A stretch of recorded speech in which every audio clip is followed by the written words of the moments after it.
kondang. Islam itu dipimpin kiai keliru ya mlaku, dipimpin kiai bener ya mlaku, dipimpin kiai gonta-ganti ya mlaku. Teng TV ya sering ana berita ustad sodomi, ustad ngene-ngene. Wong ya ora terus gedeng Islam, ya nyalahno ustad iku. Ya ana Islam dibajak ekstremis ya muni Islam, sekuler ya muni Islam, liberal ya muni Islam. Ya Islam ya baik-baik saja. Ora ana masalah kan, biasa mawon. Yo ramene dunya. Riyen Rasulullah niku rak sae-saene tiyang niku mawon disisipi tiyang munafik. Karena ndak ada cerita pendapat itu memuaskan semua napa pihak. Rasulullah rak kesayangane pangeran. Niku pun ndak bisa memuaskan semua orang. Sehingga orang yang kecewa ya jadi munafik. Pemene trimo kiai, trimo presiden, trimo Kapolri, trimo pangam, enggak bisa. Apapun konsepnya itu enggak bisa. Mesti ada yang setuju pendekatan ekstremis itu persuasif. Sing sitok gak harus tegas. Kalau gak tegas gak bisa membasmi akar-akarnya. Sing jare persuasif. Nak tegas mereka dendam malah kacau negara. Sing sitok kalau gak tegas mereka ngelamak. Ini kan ra iso selesai. Akhirnya nyelesaino aku sing pimpinan nurut. Akhirnya sing pendapatnya gak tinggung. Nurut ya nurut mergo dipecat tapi terus balelo sithik. Balelo apa? Sithik-sithik. Masjid ge ngoten nasibe, kiai ge ngoten. Kula nak ndek murid kuatah, ndek santri kathah sing kiai nggih kathah. Ono kiai niku sowan kula, Gus, masjid iku ape nganakno zikir Ramadan. Dadi 24 jam full mulai bar subuh sampai sahur. Saking semangate ibadah Ramadan. Terus ibadah ning dia ditakok, ya teng masjid. Dadi masjidé ben makmur, terbaik masjid makmur. Tak omongi. Lah apa ngarit ora ibadah. Apa dadi satpam mergawe iku gak ibadah. Apa nyupir angkot golek nafkah ibadah, kiai kok goblok kira karuan aja muni ngono. Astagfirullah, iki ora urusan iku, Gus. Ya urusane mergo ke takmir dadi ben keren, pas ke takmir masjid rame ngono. Berarti sing nama baike kan kuwe. Nek pengiran ra butuh iku, pengiran kepingine seorang bapak golek nafkah. Anake kepingine sekolahan ya satpam teko, ora teko alasane itikaf. Kepingine pangeran ya bis sing tetep jalan, dadi wong sing nyetop iku ana bis aja kok mandek mergo itikaf ayo mending ngono. Kecewa lho. Wes bae ku piye dijapik ra dukung. Padahal mek kula yo nyucup yo hormat tapi tetep gremeng mergo idenya enggak keturutan. Ya kula yo ngerti rai-rai ngono iku yo biasa wae cara kula biasa. Tapi suwe-suwe yo sadar den. Bareng ngajak wong do ora gelem akhirnya sadar. Jebule ngandel jeneng nganggo sembang kula yo suwe wong luwih ngandel aku timbang kowe. Lah bento tapi ngandel kowe ya. Wong aliran sesat ta. Ya masjid itu anggere sono salat jamaah iku ya wis rame cara pangeran. Ora perlu rame banget. Nak rame banget terus bakal pentol leren, satpam leren, supir angkot leren. Nek iku jek sepele. Dokter leren. Wong ape lara. Ape lara ape berobat ra iso. Nak larane emergensi astagfirullah minamikum taqabbal ya karim. Ajane semburu leren maling leren, copet leren. Iku ape nek iso ngumpul iku. Makanya ngaji itu ngambil wong alim kan, karena orang alim itu yang tahu duduk perkaranya agama. Seorang lagi yang tahu duduk perkaranya agama. Nabi itu kalau ngendikan itu sampai sahabat itu gak bisa menampung. Kadang menyebut kebaikan satu majelis sampai 63 sampai 70. Misalnya Nabi ngendikan al-imanu bid'un wasituna bid'ah. Iman itu ada 63. Terus nyebut terus. Pertama ngendikan a'la la ilaha illallah, tertinggi adalah kalimat tauhid. Wa adnaha imatatul adza anit thariq, terendah adalah menyingkirkan hal-hal yang mengganggu tiang apa? Mukmin atau mengganggu jalan. Terus ngendikan seperti itu. Sehingga pernah suatu saat Rasulullah itu ngaji di masjid. Rasulullah itu ngaji di masjid. Nabi kalau ngaji di masjid itu memang di teras, jadi terbuka. Terus ada pemuda santai dengan santainya nggo pacul, ngliwati Nabi ngaji diliwati wae. Nggo pacul, ya santai. Singkat cerita semua sahabat itu mencibir. Celaka betul pemuda itu, ada Rasulullah ngaji tidak ikut tapi dia berlalu saja bawa cangkulnya.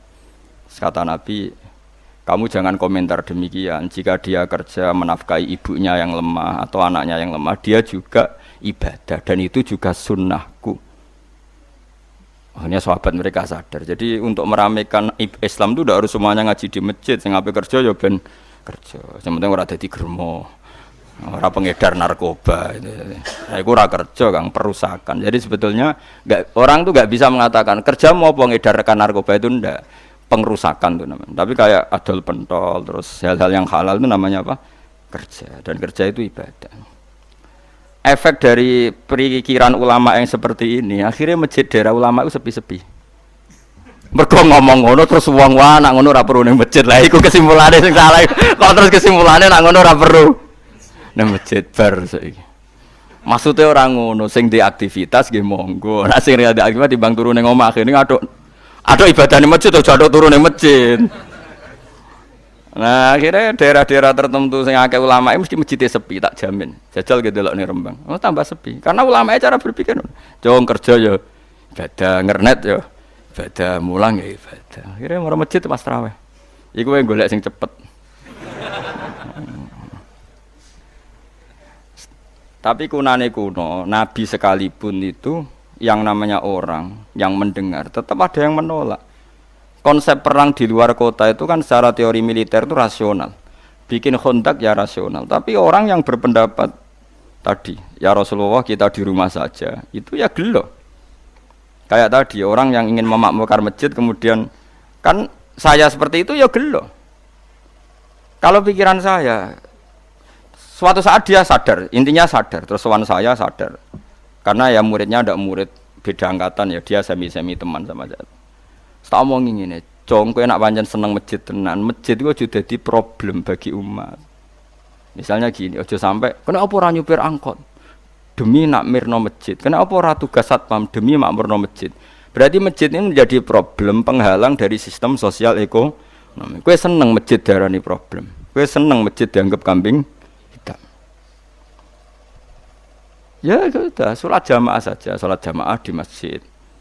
Terus yang nganggur-nganggur ya ke masjid. Tapi kalau yang sibuk ya monggo, asal itu halal ya ibadah. Ngendikane Nabi setiap aktivitas muslim asal halal itu apa? Ibadah. Makanya kita harus. Nah, tapi kan pendapat seperti ini itu kan kadang dibantah juga. Tapi ki Ramadan Gus tahun pisah, nosok ngunjina ra setuju. Tak bukti kalau dia hadun nafsi tak tes. Ya wis aku setuju, syaratnya ketuane takmir ra kowe. Dadi masjid rame pas kowe ra ketua takmir. Isen dene karena dia ingin punya prestasi. Berarti sawang wow pas dene ketua takmir hadun nafsi enggak? Hadun nafsi pasti dia itu cari. Ya jajal pengajian sing gede-gede. Mergo pengurus takmire kepengin pas era dene tau pengajian geden. Pas gak pengurus takmir terus ana pengajian geden. Lah opo rame-rame bareng. Padahal orangnya sama. Nah itu ulama itu tukang ngomong seperti itu. Mungkin menyakitkan, tapi ulama itu terus ngomong seperti itu. Supaya agama ini dibawa berdasar ikhlas, bukan hadzun nafsi. Bukan kepentingan pribadi. Tapi tentu ulama tetap ngomong, iktikaf ya sunat, baik, kerja ya baik, amal lainnya asal baik ya baik. Ngomong gitu terus. Tapi kan mangkel loh akhir ulama. Karena bagi pengurus masjid, baik itu pas Ramadan ya masjidnya rame. Bagi yayasan yatim piatu, amal apa ya dikekno yayasan yatim piatu. Bagi KBIH, bagi travel amal apik ya umroh. Ya ora. Lha tenan kula raguyan. Mana mungkin travel umroh dalil kowe nek ade dhuwit luwih kekno cah yatim, kekno masjid, gak payu travel. Tapi dalile al umroh ilal umroh kafaratun lima bainahuma. Umroh itu yang mengkafaroi dosa. Jadi dan itu kersane Allah, orang macam-macam pikirannya kersane Allah dan baik-baik saja. Dunia diokal-akali itu ya baik-baik saja. Allah ya tenang aja tetap sugih. Cuma ulama harus ngomong seperti saya. Jadi karena keterbatasan manusia sehingga yayasan yatim piatu mesti ngomong seakan-akan ibadah terbaik yang nyumbang yatim piatu. Nanti yang di travel ibadah terbaik ya sowan Nabi umroh. Nanti sing jamaah thariqah ya ibadah terbaik itu thariqah. Semua dan itu semuanya baik gak masalah, kita ada. Tidak masalah. Tapi kalau memaksa orang lain harus seperti itu dan mengkerdilkan kebenaran hanya surahnya gambarannya seperti itu, kita sebagai ulama harus melawan. Karena Nabi dawuh kebaikan itu sekian jumlahnya. Terus Nabi menyebut di satu majelis itu 60. Sampai yang diantara yang disebut itu nganti ana sing jorok. Wa fi buti ahadikum sedekah. Kowe ngeloni bojomu iku sedekah. Sampai sahabat takok, "Ya Rasulullah, masa urusan gitu ibadah?" Ayat ahaduna syahwatahu wa huwa alaihi ajrun. Masa urusan kelon itu ganjaran ibadah. Terus Nabi jawab, kata Nabi, "Faqih falawadu'a fi haramin akana alaihi wisrun." Kalau andikan dia meletakkan mental seksnya atau aktivitas seksnya di luar yang halal, apakah itu tidak dosa? Iya ya Rasulullah. Terus kata Nabi, "Wa kadzalika," begitulah kalau diletakkan di halal dia juga dapat apa? Paha. terakhir Nabi ngendikan takufu syarraka anin nas fa innaha shadaqatun minka ala nafsik. Jika kamu itikaf di masjid tidak bisa, adol pentol tidak bisa, jadi satpam tidak bisa, aktivitas sosial yang menguntungkan orang lain tidak bisa. Takufu syarraka anin nas. Yang penting kamu tidak berbuat buruk yang merugikan manusia. Sehingga sampai ada riwayat dari orang sufi, ibadahnya orang zaman akhir itu tidur. Karena anak tidur itu gak ganggu wong. Iya. Paling bojo tok sepeten. Tapi kan yo nyopet yo ora, zina yo ora, ndelok wong ayu yo ora. Nah, itu sampai Nabi terakhir nyebut. Dari sekian kebaikan tuh kalau enggak mungkin kata Nabi takufu syarraka anin nas fa innaha shadaqatun minka ala nafsik. Sementing kamu tidak melukai atau merugikan orang apa? Sehingga misalnya ulama kok ngerti ada orang tidur di rumah, wong apik, gak ganggu wong. Ana bajingan mati, wong apik, ora iso bajingan meneh. Nah, akhirnya masyhur orang krono bajingan mati, kiai tenan yo. Saya nggih mayit niku, wong gak siap muni saya. Bajingan sih. Saya padahal ning atine kiai nek mati ya apik dong ora iso bajingan. Akhir dari bajingane ya wis mati. Lha sekarang ngakhiri bajingan apik ta elek? Apik. Berarti matine elek ta apik? Apik. Maksudnya kiai ku apik matine ora apik wonge. Lah wong gak trimo pikirane apik iku.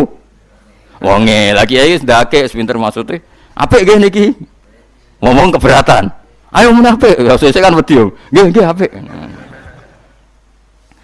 Lah itu ilmu. Jadi ngaji ilmu itu orang harus punya kesiapan pendapat meskipun itu kita tidak siap.